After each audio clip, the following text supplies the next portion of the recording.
Hello, we're here with Jeff Berkman of the Jeff Berkman Show on WTBQ. Hey Jeff, thanks for joining me. Thanks, I'm happy to be here. Jeff, what day and time is your show? Every Wednesday morning from 9 to 10. There's a news segment at 9 o'clock and I come in after the news and the commercials. Where can people find you on the dial and online? Well, it's the same as our favorite radio station, WTBQ, which is 1110 AM and 93.5 FM. And you can click on WTBQ.com also for the internet. And that's kind of fun because I have some friends of mine out of the area, even overseas, that occasionally listen to the show. I've even had call-ins frequently from the state of Florida, California, Israel, so it's fun. What are your goals with your show?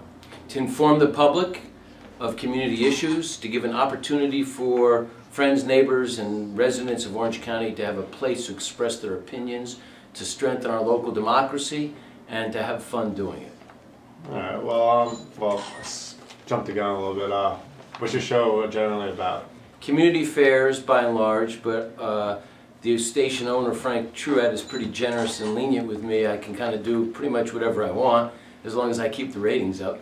So I have occasionally shows on different subjects. I've had shows about pets and farming and gardening and interpersonal relationships, but generally it's about local community events and local politics.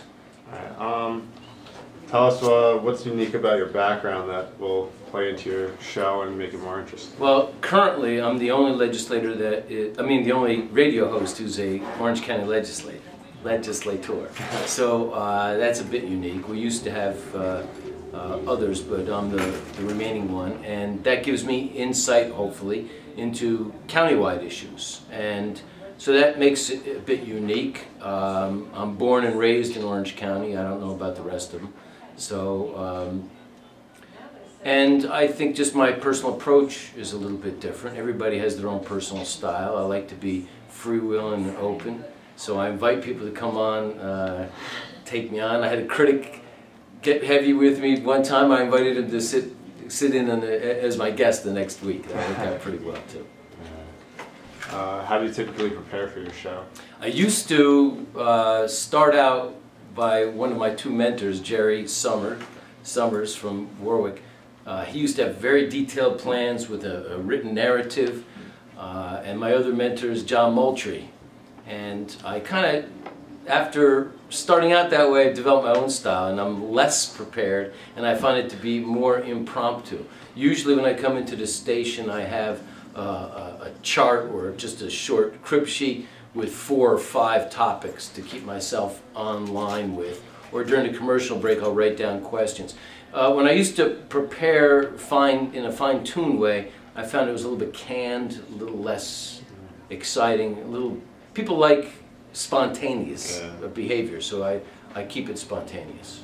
What would you say the biggest challenge is in doing your show?